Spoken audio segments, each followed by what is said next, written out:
குருவே சரணம். அனைத்துலக ஆன்மீக அன்பர்களுக்கும் அடியனின் அன்பு வணக்கங்களும் வாழ்த்துக்களும். இன்றைய தினம் பார்த்திங்கன்னா நம்ம தமிழ் புத்தாண்டு அப்படின்னு சொல்லும் போது எல்லாருக்கும் ஒரு மகிழ்ச்சிகரமான ஒரு செய்தி விஷயங்கள்லாம் இருக்கும் அப்படின்னு சொல்லிட்டு. ஏன்னா கடந்த ஆண்டுகள் பார்த்திங்கன்னா நிறைய பிரச்சனைகளை சந்திச்சிருப்பீங்க. நிறைய போராட்டங்கள் இருக்கும், நிறைய இன்பமான நிகழ்ச்சிகள் நடந்திருக்கும், வீட்டில் கல்யாணங்கள், குழந்தை பேர் ஏற்பட்டிருக்கும், சில அசம்பாவிதங்களும் நடந்திருக்கலாம், நிறைய பேருக்கு நிறைய விஷயங்கள் நடந்திருக்கும். அதில் மகிழ்ச்சிகரமான நிகழ்ச்சி நடந்துச்சுன்னா ரொம்ப ஹாப்பியாக இருந்திருப்போம், கொஞ்சம் துக்கமாக இருந்துச்சுன்னா அதுக்காக ஃபீல் பண்ணியிருப்போம். சரி, இப்போ அடுத்த புத்தாண்டு இப்போ ஆரம்பிச்சிருச்சு. இந்த புத்தாண்டில் எப்படிலாம் இருக்க போகுது, நம்ம எவ்வளோ ஹாப்பியாக இருக்க போகிறோமா, எந்த அளவுக்கு நம்மளுக்கு வருமானங்கள், வேலைவாய்ப்பு, படிப்பு சம்மந்தப்பட்ட விஷயங்கள், நாள்பட்ட நோய்கள், கடன் சம்மந்தப்பட்ட விஷயம். ஒருத்தருக்கு கடனே கிடைக்கலன்னு ஃபீல் பண்ணுவார், வீடு கட்டணும் அதுக்கெல்லாம். ஒருத்தர் கடன் அதிகமாக இருக்குன்னு ஃபீல் பண்ணுவார். அதாவது கடன்ன்றது ஒரு விஷயம்தான், அது வேணும்னு ஒருத்தர் ஃபீல் பண்ணுவார், வேணான்னு ஒருத்தர் ஃபீல் பண்ணுவார். அப்போ அந்த ப்ராடக்ட்டை, அந்த விஷயங்களை எப்படி நம்ம எடுத்துக்கிறோம், எதை நம்ம பாசிட்டிவாக எடுத்துக்கிறோம், அந்த விஷயங்கள் நெகட்டிவ்ல எப்படி பாசிட்டிவாக எடுத்துக்கிறோன்ற விஷயங்கள் நிறைய இருக்குது.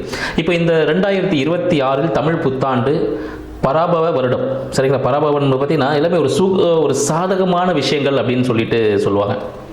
ஏன்னா குரோதி வருடம் இருந்தது, அப்புறம் விஸ்வாவசு வருடம் இருந்தது, இப்போ பராபவ வருடத்தில் இருக்கும். இது தமிழ் மொத்தமாக ஆண்டுகள் 60 ஆண்டுகளில் இப்போ 40வது ஆண்டில் இருக்கும், சரிங்களா? 40வது ஆண்டில் இருக்கும்போது பார்த்தீங்கன்னா நிறைய பேர் ஒன்று ஆரம்பிச்சு இப்போ 40 வயசு ஆகிருக்கும். அப்போ அந்த வருடத்தையும் அவங்க கணக்கில் வச்சுக்கலாம். இப்போ 40வது ஆண்டில் இருக்கும்பொழுது இது ரொம்ப சாதகமான ஒரு ஆண்டாக இருக்க போகுதுன்னு சொல்லலாம். அனைத்து ராசிக்காரர்களுக்கும் யார் யார் எந்தெந்த விஷயத்தில் ஜாக்கிரதையாக இருக்கணும், யாரெல்லாம் சும்மாவே இருந்தாலும் கூடிய பணம் கொட்ட போகுது அப்படின்ற விஷயங்கள்லாம் பார்ப்போம். மேலும் பார்த்தீங்கன்னா இந்த ஆண்டில் தமிழ் புத்தாண்டு தமிழ் சித்திரை பௌர்ணமி, சரிங்களா? பௌர்ணமி தினம், அந்த நேரத்தில் சித்திரை நட்சத்திரம் கூடிய, எப்பவுமே எல்லா தமிழ் மாதத்துலையும் ஒரு நட்சத்திரம் இருக்கும், அது கூட அந்த பௌர்ணமி வரும்பொழுது ரொம்ப பிரகாசமான விஷயங்கள்லாம் இருக்கும். இந்த ஆண்டு வரக்கூடிய சித்ரா பௌர்ணமி மிகவும் பிரகாசமான விஷயங்கள். நிறைய கோவில் குளங்களில் நிறைய பார்த்தீங்கன்னா திருமணம் சம்மந்தப்பட்ட விஷயங்கள் கடவுளுக்குலாம் நடக்க ஆரம்பிச்சிடும். முருகன், தெய்வயானை, சரிங்களா? ஸோ இந்த திருமணம் நடக்கும். சிவன், பார்வதி சம்மந்தப்பட்ட தெய்வங்கள். ஸோ இவங்களுக்கு திருமண கோலங்களில் நீங்கள் பார்க்கறதுக்கான வாய்ப்புகள் அதிகமாக உண்டு. செல்வ செழிப்புக்கான வளம் அதிகமாக பெருகும். மழைக்கான விஷயங்கள் நிறைய வரதுக்கான வாய்ப்புகள் உண்டு.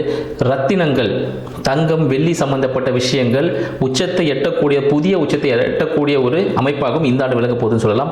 மேலும் பார்த்தீங்கன்னா இந்த காலகட்டத்தில் எப்படி இருக்க போகுது பார்த்தீங்கன்னா, இந்த அயல்நாட்டு போர்கள் ஆல்ரெடி நடந்துட்டு இருக்கு. இதெல்லாம் ஒரு உச்சத்தை எட்டும். யாரு பெரியவன் அப்படின்னு சொல்லிட்டு அந்த நிலைநாட்டக்கூடிய அந்த ஸ்டேஜுக்கு போகிற அளவுக்கான ஒரு பெரிய போர்கள் இன்னும் அதிகமாக நடக்கிறதுக்கான வாய்ப்புகள் உண்டு.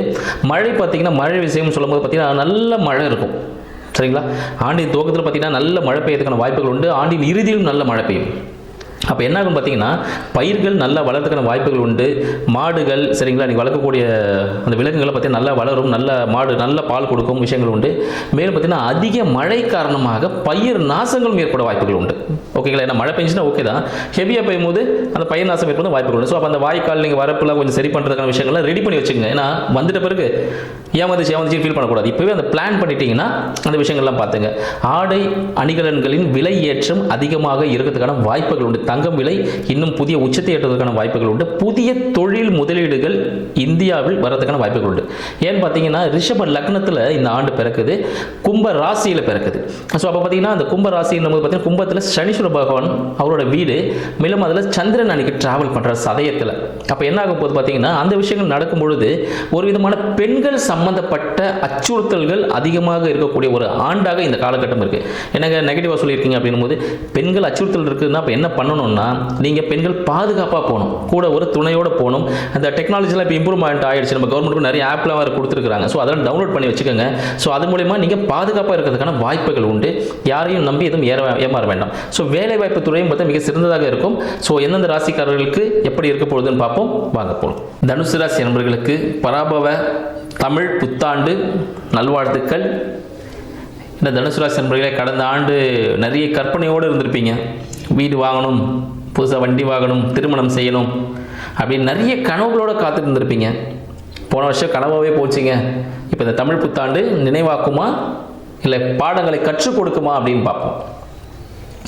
இந்த தமிழ் புத்தாண்டு தனுசு ராசி அன்பர்களுக்கு ஒரு ஜாக்பாட்டான வருஷங்க.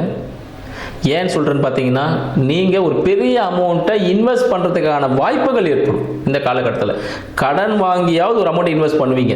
அது ஃப்யூச்சரில் ரொம்ப பெரிய ஒரு பலனை கொடுக்கும்.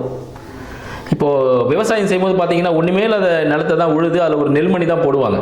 ஆனால் அதுக்கான நிறைய உழைப்புகள் இருக்கும். அது முறையாக விஷயங்கள் பராமரித்து வரும்பொழுது அதோட காலகட்டத்தில் அறுவடை செய்யும் பொழுது தான் அதோட ஜூஸ் அவங்களுக்கு கிடைக்கும். அப்போ தான் வந்து அந்த ஒரு இன்பத்தை அவங்க அனுபவிப்பாங்க. அதுக்கு முறையான பயிற்சியிலும் முயற்சியும் வேணும். சரிங்களா? ஸோ தனுசு ராசி அன்பர்களுக்கு இப்போ செய்யக்கூடிய அந்த ஹியூஜ் இன்வெஸ்ட்மெண்ட் ஒரு பெரிய இடத்துல கை கொடுப்பதற்கான வழிவகுக்கும் அப்படின்னு சொல்லலாம். அப்போ வீடு வண்டி வாகனங்கள் வாங்குவதற்கான வாய்ப்புகள் ஏற்படுமான்னு கேட்டீங்கன்னா, இந்த காலகட்டத்தில் பழைய வண்டி வாகனங்கள் வாங்குவதற்கான வாய்ப்புகள் நம்ம தனுசு ராசி அன்பர்களுக்கு உண்டு. அது எப்போன்னு பார்த்தீங்கன்னா, மேல் நடக்கக்கூடிய குரு பெயர்ச்சிக்கு அப்புறமா நடக்கும். ஏன்னா இப்போ ஆல்ரெடி நீங்கள் சுப விரயங்கள் நிறைய பண்ணியிருப்பீங்க. குழந்தைகளுக்காகவும் நீங்கள் விரயங்கள் செய்யக்கூடிய காலகட்டமாக இந்த காலகட்டம் இருக்குது. ஏன்னா குழந்தைகளுக்கு ஒரு ஹியூஜ் அமௌண்ட்ஸ் ஒரு டெபாசிட்டோ, சரிங்களா, இல்லை பேங்க் அக்கௌண்ட்டில் ஒரு அமௌண்ட்டோ ஃபிக்ஸட் டெபாசிட் ஏதாவது நீங்கள் போட்டு வச்சிருக்கான சான்சஸ் உண்டு. அப்படி இல்லைன்னு பார்த்தீங்கன்னா, உங்களோட பூர்வீகம் சார்ந்த இடத்துல நிலப்புலன்கள் வாங்குவதற்கான நஞ்சை பூஞ்சைகள் வாங்குவதற்கான வாய்ப்புகளும் உண்டு. சரிங்களா? இதுக்கு சிறப்பான பலன் இருக்கிறதுனால தனுசு ராசி அன்பர்கள் ஒரு இன்வெஸ்ட்மெண்ட் கம்பல்சரி இருக்கு. நீங்கள் தொழில் சார்ந்த விஷயங்கள் கொஞ்சம் மந்தமாக இருக்குங்க. ஒரு தோய்வு நிலை இருக்கும். தொழிலாளர்களால் பார்த்து சக தொழிலாளர் ஒரு சிறிய உந்துதல், ஒரு தொழில் போட்டி முயற்சிகள் இதெல்லாமே இருக்கும். ஏன்னா அப்போ தான் வாழ்க்கையில் வெற்றி பெற முடியும். ஏன்னா உங்களுக்கு 9ஆம் அதிபதி 5இல் வெற்றி. குலதெய்வ வழிபாடு செய்யும் பொழுது எந்த செயலை நீங்கள் செஞ்சீங்கனாலும் குலதெய்வ வழிபாடு செஞ்சீங்கன்னா உங்களை அதில் தோல்வி என்ற விஷயத்தையும் நீங்கள் பார்க்க மாட்டீங்க. ஒரு பிசினஸ் ஆரம்பிக்கிறீங்களா, குலதெய்வத்துக்கு போயிட்டு ஒரு மாலை மரியாதைகள் என்னென்ன செய்யணுமோ அதுக்கான விஷயங்கள் எல்லாம் பரிகாரங்கள் என்னென்ன வாட் என்ன இருக்கோ பிரார்த்தனைகள்லாம் வச்சுட்டு வந்தீங்கன்னா அந்த பிசினஸில் நீங்கள் தான் டாப்.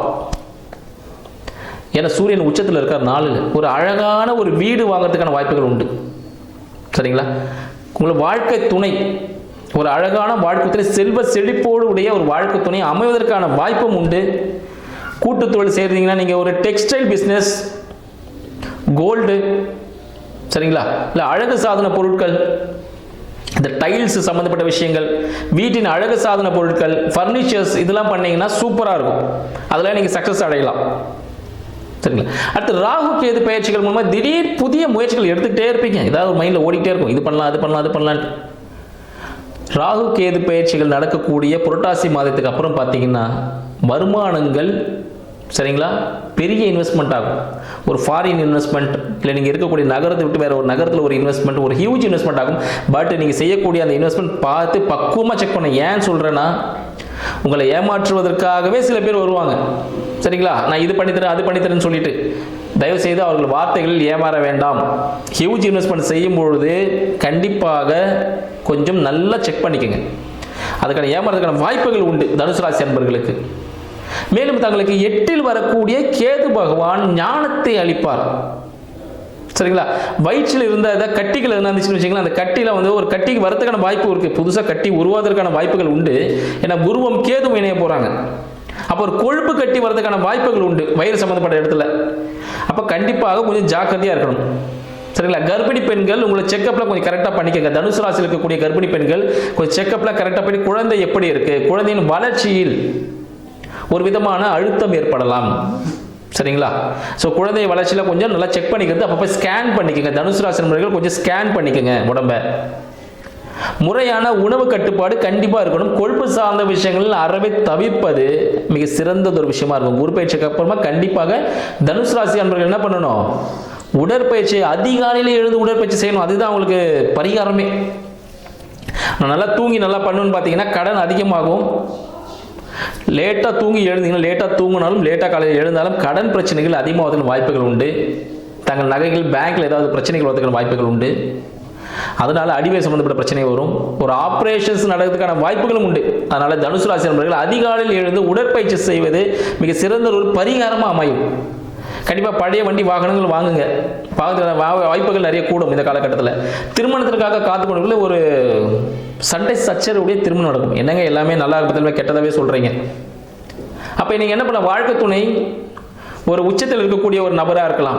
உங்கள் வாழ்க்கை துணை உச்சத்தில் பார்த்தீங்கன்னா ஒரு நல்ல மேனேஜிங் பொசிஷனில் இருக்கவங்க, ஒரு போலீஸு, லாயரு, சரிங்களா, ஒரு அட்வொகேட், ஒரு சார்ட்டர்ட் அக்கௌண்டன்ட், இது போல தினசரி ஒரு மருத்துவர், செவிலியர், இது போல தினசரி பார்த்தீங்கன்னா ஒரு பிரச்சனைகளை சந்திக்கக்கூடிய நபராக நீங்கள் வச்சுட்டீங்கன்னா உங்கள் வாழ்க்கையில் அடுத்த கட்டத்திற்கு உயர்வதற்கான வாய்ப்புகள் அதிகமாக இருக்கு. ஸோ விஷயங்கள் எப்படி பாசிட்டிவாக பண்ணணும்னு பாருங்க. அதுக்கான விஷயங்கள்லாம் சொல்லியிருக்கோம். அதெல்லாம் கரெக்டாக நீங்கள் செய்யும் பொழுது வாழ்க்கையில் அடுத்த நிலைக்கு உயர்வதற்கான வாய்ப்புகள் அதிகமாக இருக்கு. இந்த தமிழ் புத்தாண்டு உங்களுக்காகவே காத்திருக்கு. நன்றி, வணக்கம்.